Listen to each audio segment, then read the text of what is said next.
It is only with the heart that one can see rightly. What is essential is invisible to the eye. You know that line, right? From The Little Prince.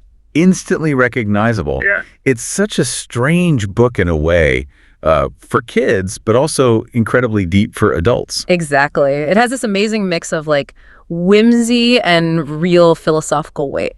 But you have to wonder, how did a story like that even come about? Well, that's the fascinating part, isn't it? It feels timeless, almost like a myth, but it really grew out of the very real and often dangerous life of Antoine de Saint-Exupéry. Right, and that's what we're digging into today in this deep dive. We're looking at the source material, specifically his memoir, Wind, Sand, and Stars. Yeah, our mission really is to explore those actual adventures he had, the life and death moments, his reflections, and see how they kind of shine a light on the Little Prince. Think of it as the essential backstory. Exactly. Wind, Sand, and Stars is sort of the key to unlocking those deeper layers. Okay, let's jump in. So Saint-Exupéry, you can't understand the book without knowing he wasn't just a writer. He was a pilot, a pioneer pilot. Flying for the French Air Mail Service. We're talking the very early days of aviation here. Super early. It was nothing like flying today. These guys were the first generation basically mapping routes between Europe and South America, often over deserts or oceans. And they were flying with, what, a compass and maybe a map? Pretty much just sheer skill and basic instruments. The source material makes it really clear how dangerous this was. Yeah, it sounds terrifying. No radar, unpredictable weather, engines failing.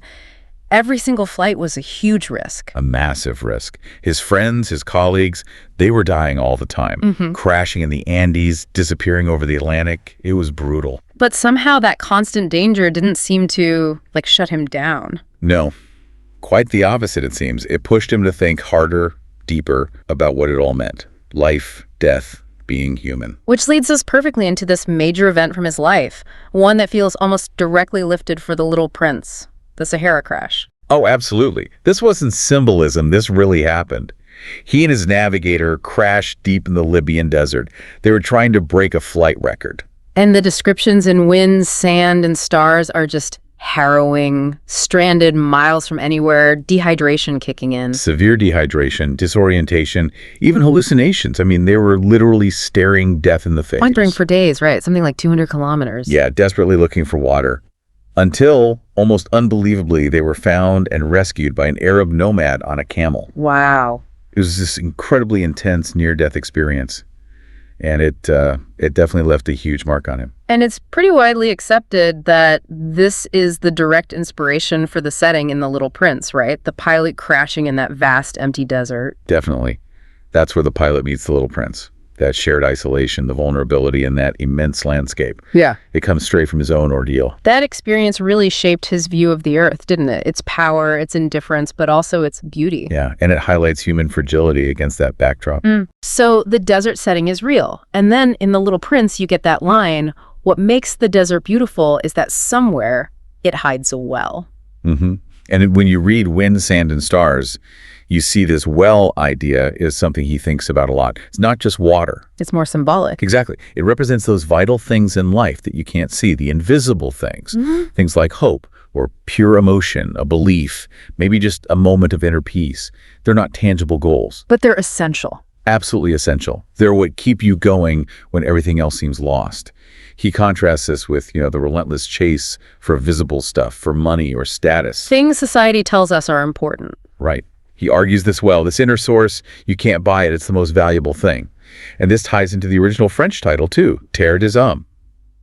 Land of Men. Yeah, it speaks to what's truly fundamental about humanity beneath the surface. Facing death in the desert also brought some incredibly deep thoughts about life itself. The source mentions that even in that state, delirious, hallucinating, he saw a desert fox. Yeah, just a glimpse.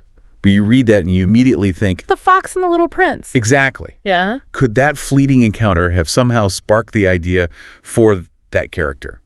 The one who teaches the prince about connection, about taming. It makes you wonder. It really does. And then there's that moment he describes where he basically gave up, accepted death. Buried himself in the sand to escape the wind. Just his face showing, just waiting. But instead of despair, he found something else. Incredible peace, he writes. When he stopped struggling, stopped worrying about everything he was losing, this calm washed over him. Wow. And there's that quote. It's just stunning. Oh yeah, I have no regrets. I have gambled and lost. It was all in the day's work. At least I have had the unforgettable taste of the sea on my lips. The taste of the sea on my lips. It's about having lived, isn't it? Not just succeeding or failing. Precisely. The source points out how studies often find people at the end of life regret things they didn't do. But Saint-Exupéry, facing death, reflects on the experience itself, the richness of it, even in failure. Having really tasted life. It's such a powerful thought, almost like the perfect epitaph. It really is. Born from the most extreme situation imaginable. Beyond survival, his experiences seem to fuel this critique of modern society he develops in Wind, Sand, and Stars, which feels like a big part of why he wrote The Little Prince. Yeah, it seems he wanted to help people, maybe adults especially, rediscover themselves. Yeah. He saw how life, society, tends to kind of smooth people out. How so? Well, he observed people losing their unique sparks, their imagination, their passions, becoming, as the source puts it, conforming, thoughtless, dull adults, all chasing the same superficial goals. Like the businessmen and kings on the asteroids in The Little Prince. Exactly. And he connects it to his own childhood. Remember the first chapter of Little Prince? The drawing. The boa constrictor eating the elephant that the grown-ups just saw as a hat. Right. They dismissed his drawing, told him it was pointless, unprofitable.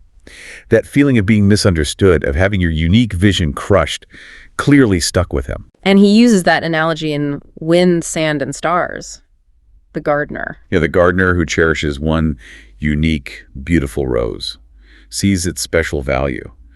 But people, he felt, often don't value their own uniqueness or their children's. They push everyone into these narrow boxes, these prisons defined by society. It's a strong image, and it leads to that really stark quote. Oh, the Mozart murdered one? It's brutal. Rooted again, it's powerful. He says, "What torments me is not the humps nor hollows nor the ugliness.